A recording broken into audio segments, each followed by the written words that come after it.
साथियों, आज का जो परिदृश्य पूरे मध्य प्रदेश में दिख रहा है और विशेषकर झाबुआ जिले में दिख रहा है, उससे ये साफ दिखता है कि जिस तरह से भाजपा ने घबराहट में, जल्दबाजी में और एक जो डर बैठा है उनमें, उसके चलते ये जो विधायकों के प्रत्याशी हैं जो बीजेपी के, उनकी सूची एक जारी करी और वो सूची जब देखेंगे आप तो आपको लगेगा कि ये कैसे कैसे लोगों की सूची जारी कर दी गई है। और कहीं ना कहीं जो स्ट्रैटेजी की बात करते हैं, जो हम बात करते हैं चीजों की कि प्रदेश में एक स्ट्रैटेजी के अंतर्गत काम हो रहा है नहीं हो रहा है, वो साफ इसमें दिखाई देता है कि बीजेपी में मध्य प्रदेश का कोई भी नेता अब निर्णय नहीं ले रहा है।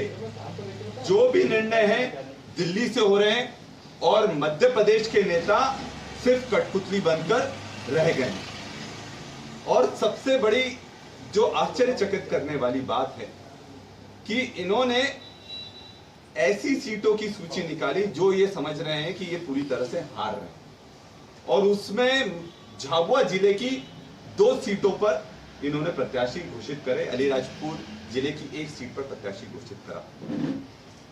कहीं ना कहीं ये साफ दिखता है कि मध्य प्रदेश में दिल्ली ऊंट पर बैठकर बकरी चराने जैसा काम कर रहा है और किसी भी मध्य प्रदेश के नेता पर अब उनको भरोसा नहीं रह गया है। इससे साफ दिखता है कि जब बीजेपी के नेता उनके नेताओं पर भरोसा नहीं कर रहे तो जनता भरोसा क्यों करेगी।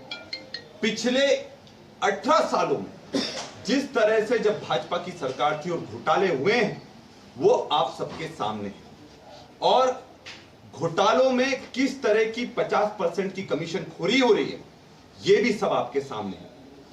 कल हमने देखा मामाटो एक जबरदस्त कैंपेन शुरू हुआ, जो इनका भ्रष्टाचार है उसको उजागर करा गया और उसके जो पर्चे हैं बाबा महाकाल की नगरी में उज्जैन में भी चिपकाए गए।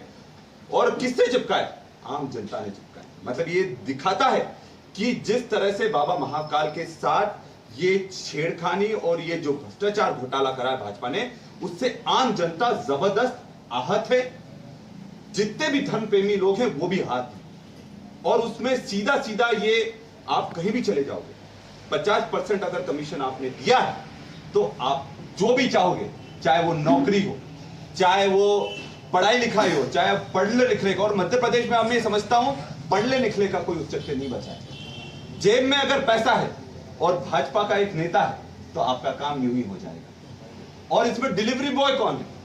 जो जोमेटो कंपनी है जो होम डिलीवरी करती है, वैसे ही मामाटो में डिलीवरी बॉय इनके खुद विधायक लोग हैं, इनके जिला अध्यक्ष लोग हैं, इनके दलाल लोग हैं। इनको 50% आप कमीशन दो तो आप नीचे से लेकर ऊपर तक आपका काम भी होगा और किसी तरह से आप पर एफआईआर नहीं होगी। और इसका सबसे बड़ा जीता जागता उदाहरण है जो पटवारी भर्ती घोटाला हुआ, जिसमें जो टॉप 10 में थे उसमें से 7 लोग बीजेपी के लोग थे और उनको यह तक नहीं पता था कि बीजेपी मध्य प्रदेश में की राजधानी क्या है, वो बताते हैं दिल्ली।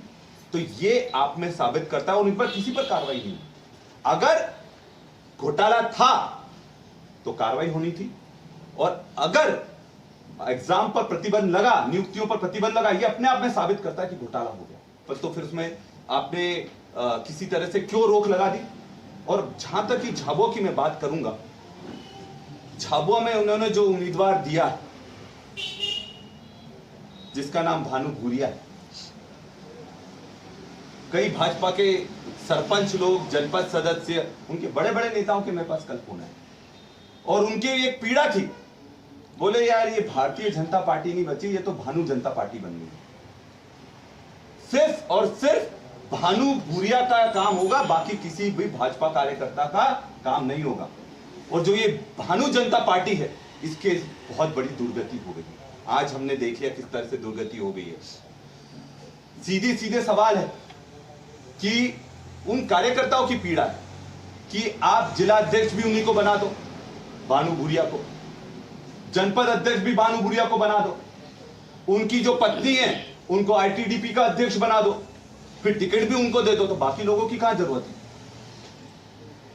जो मोदी जी बड़ी बड़ी बात करते हैं कि एक ही परिवार को नहीं देना है, तो ये कहां, उसका सबसे बड़ा जीता जागता उदाहरण तो झाबुआ जिला बन गया है कि जो पद होगा, जो सरकारी पद होगा, वो किसके पास जाएगा?